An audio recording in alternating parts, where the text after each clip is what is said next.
este corto periodo, un relativamente corto periodo, pues realmente ha hecho una obra y sobre todo ha dinamizado una reflexión en la teología feminista que me parece sumamente interesante y sumamente de agradecer. Deseamos pues que siga reflexionando, que siga trabajando en esa línea entre denuncia, solidaridad y poesía, en esa profundidad de quien vive las cosas, de quien las reflexiona desde la vida y desde el interior, con paz, con serenidad y con valentía. Para la teología feminista, la experiencia de las mujeres es absolutamente necesaria y las entiende como sujetos protagonistas, ¿no?, del discurso teológico y de la reflexión sobre la experiencia de Dios, ¿no? La ventaja que tiene la teología feminista es que prioriza la diversidad frente a una síntesis cerrada y uniforme, ¿no?, y que la pluralidad de visiones la hace ser tremendamente rica, la hace ser dinámica, la hace ser relacional, en continuo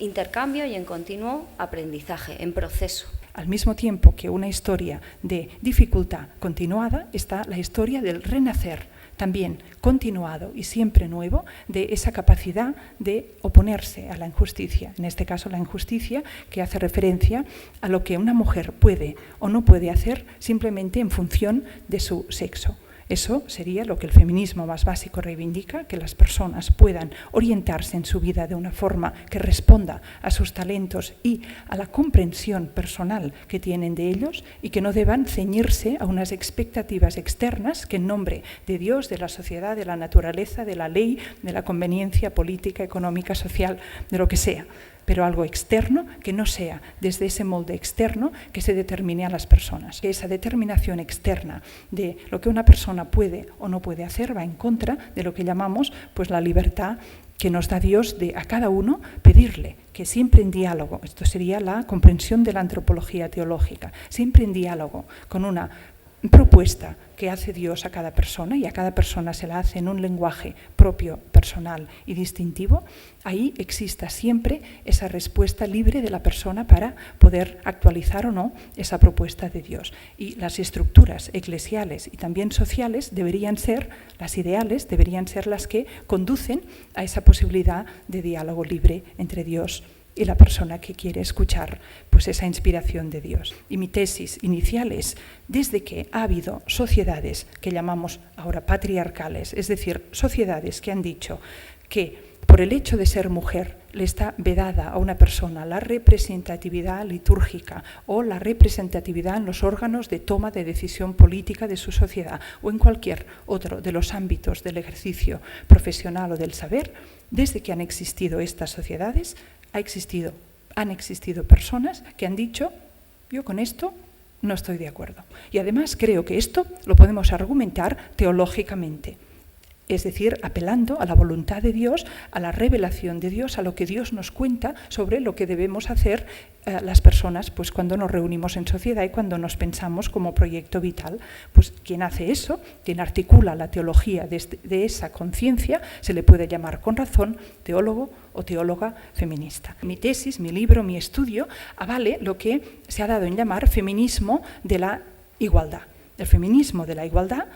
sería esa noción del feminismo que parte de la presuposición que lo que llamamos femenino y masculino, feminidad y masculinidad, son constructos o son conceptos construidos culturalmente y que no tienen nada transcultural y que por tanto las diferentes culturas los construyen como les conviene, y quizá yo ahora estoy aportando una clave de por qué los construyen como los construyen, y que por tanto nos dirá el feminismo de la igualdad, en el momento en que queramos construirlos de forma distinta, pues podemos hacerlo porque es lo que hemos ido diciendo a lo largo de toda la historia.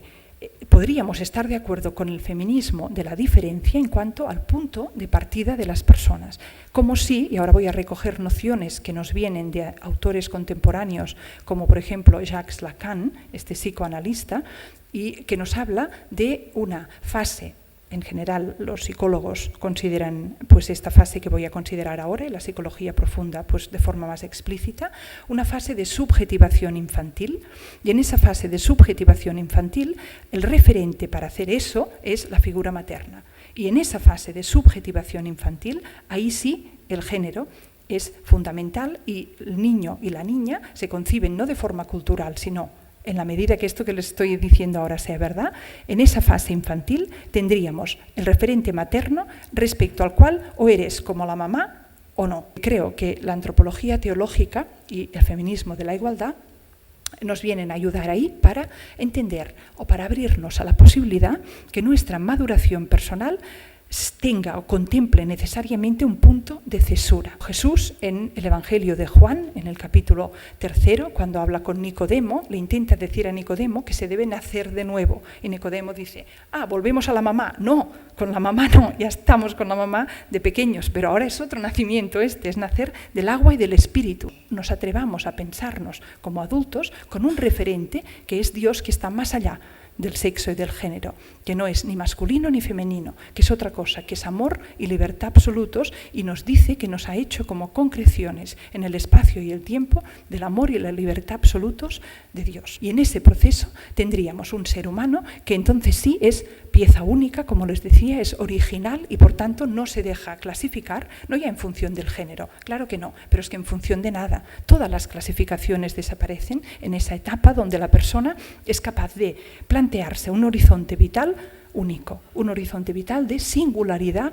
personal irreductible. Las relaciones íntimas son, desde el punto de vista teológico, relaciones de gratuidad. Y por eso es que alguna vez he hablado de esta fundamentación antropológica como algo que nos podía ayudar a fundamentar también en el cristianismo la posibilidad del matrimonio homosexual bendecido por la Iglesia, puesto que si la complementariedad masculino-femenino la entendemos como aquello que da carácter sacramental al sacramento del matrimonio, entonces, ¿cómo puede ser ese sacramento? Sacramento de lo único que se puede ser sacramento, que es el amor de Dios. El amor de Dios es el amor trinitario de comunión, es el amor de reciprocidad, que la palabra técnica para hablar de él es pericoresis, y la pericoresis tiene algo muy bonito en su etimología, porque coreo, esta palabra peri, pues es como periferia, ¿no? Alrededor de. Pero coreo, que es la otra parte de esa palabra técnica trinitaria, pericoresis, coreo viene de la raíz griega, igual, por ejemplo, que la palabra coreografía, ¿no? Que es para el ballet, porque coreo quiere decir espacio. Entonces, ese pericoresis quiere decir que el amor trinitario se concibe a sí mismo como, si yo amo a Silvia, yo hago espacio, peri, alrededor de Silvia. Le doy lugar, le doy espacio. Entonces, eso es una noción del amor que parece que es contraria a decir, yo me la como, ¿no? Me la meto dentro, me quiero meter dentro de ella. El amor tiene en su raíz un espacio de libertad, de gratuidad, de rotura de la cadena causal. Tú no puedes racionalizar el amor.